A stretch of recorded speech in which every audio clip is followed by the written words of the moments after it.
हमारे समाज की एक ऐसी चीज़ है जिससे एक लड़की की ज़िंदगी या तो बर्बाद होती है या तो आबाद होती है, और वो है वर्जिनिटी टेस्ट, जो कि बहुत बुरी चीज़ है। आप समझ गए होंगे कि मैं किस टॉपिक पे बात करने वाली हूँ। बड़ी अजीब चीज़ है ये वर्जिनिटी टेस्ट। इस एक टेस्ट से एक लड़की की किस्मत का पता चलता है कि उसकी ज़िंदगी नेगेटिव की ओर जाएगी या पॉजिटिव की ओर जाएगी। हालांकि अब ये चीज़ थोड़ी बहुत कम हो गई है, लेकिन सिर्फ थोड़ी बहुत कम हुई है, पूरी कम नहीं हुई है, और हो भी नहीं सकती है, जो कि बहुत गलत चीज़ है। हमें लगता है अब तो ये सब होता ही नहीं है, लोग डिजिटल हो गए हैं, हर चीज़ डिजिटल हो गई है, अब ये सब बातें कौन मानता है। लेकिन एक रियलिटी बताऊं तो सिर्फ फ़ोन डिजिटल हुआ है, आपके काम करने का तरीका डिजिटल हुआ है, लेकिन आपका माइंडसेट डिजिटल नहीं हुआ है। आपका माइंडसेट तो वही पीढ़ी दर पीढ़ी चला आ रहा है, जो पहले का था वही अब है, कुछ भी चेंज नहीं हुआ है। सच है, शायद बुरा भी लग जाए। आज भी सबसे ज़्यादा डिमांड वर्जिन लड़की की लड़के ही करते हैं, लड़कियां इतना नहीं करती डिमांड। उन्हें चाहिए तो वर्जिन गर्ल ही चाहिए, भले वो खुद वर्जिन हो या ना हो।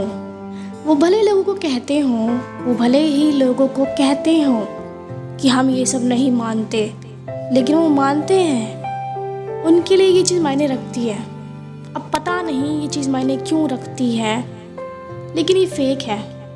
जब आप खुद ही वर्जिन नहीं हो तो आप दूसरों से एक्सपेक्ट भी मत करो वर्जिन होने का। अगर लड़के थोड़ा इस डिमांड को कम कर दे तो मेरे ख्याल से ये वर्जिनिटी टेस्ट का होना कम हो जाएगा।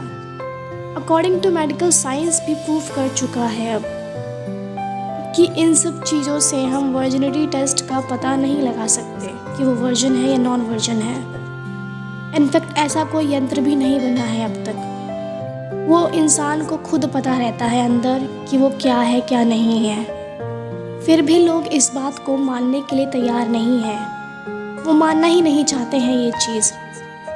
और इसीलिए आज भी कई लड़कियों को अपनी वर्जिनिटी टेस्ट प्रूफ करनी पड़ती है, भले कुछ भी हो जाए। गलत है ना ये चीज़। लड़के ही क्या, आज भी आपको ऐसे कई समुदाय मिलेंगे जिनमें ऐसी प्रथाएं होती हैं कि उन्हें वर्जिनिटी टेस्ट प्रूफ करना पड़ता है। अगर वो प्रूफ ना कर पाए तो उस लड़की को उसी टाइम छोड़ दिया जाता है। इतनी गंदी गंदी प्रथाएं आज भी होती हैं। इनफैक्ट गूगल पे, यूट्यूब पे आपको ऐसी बतेरों वीडियोज़ मिलेंगी जिनमें दावा किया जाता है कि वर्जिन लड़की का फिगर कैसे होता है और नॉन वर्जिन लड़की का फिगर कैसे होता है, वर्जिन लड़कियां कैसे चलती है तो नॉन वर्जिन लड़कियां कैसे चलती है। बहुत तरीके के ऐसे वीडियो हैं जो प्रूफ करती हैं वर्जिन में और नॉन वर्जिन में। तो ये सब चीज़ें तो बढ़ावा देती है ना इन सब चीज़ों को, वर्जिनिटी टेस्ट को। ये सब चीज़ें तो ख़त्म ही नहीं होने देती हैं इन सब चीज़ों को। जब ऐसी बातें उनके सामने आती ही रहेंगी कि कैसे पता करें, कि प्रूफ कैसे करें, तो वो मेडिकल साइंस की बात क्यों मानेंगी? वो क्यों डॉक्टर्स की बात मानेंगी? क्यों मानेगी वो डॉक्टर्स की बात कि ये सब नहीं होता है? कितनी अजीब बात है ना। एक लड़की के संस्कारों का पता, एक लड़की की इज्जत का पता, एक लड़की के चरित्र का पता उस वर्जिनिटी टेस्ट से होता है या किया जाता है। अगर वो टेस्ट में फेल तो वो लड़की खरा माल नहीं है, यूज्ड माल है, यूज्ड की गई हुई है।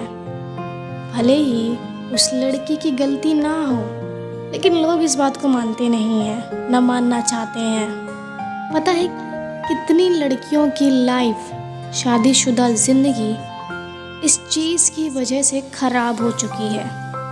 गलती ना होने के बाद भी, अब पता नहीं ऐसी कौन सी गलती उन्होंने की थी, लेकिन एक ही गलती हुई कि वो अपनी वर्जिनिटी प्रूफ नहीं कर पाई। बहुत अजीब है ना, और कितनी घटिया चीज़ है ये। क्या ये सही है? किसी के संस्कारों का पता वर्जिनिटी टेस्ट से नहीं होता, या किसी के संस्कारों का पता घर में चार दीवारी में रहकर नहीं पता लगता।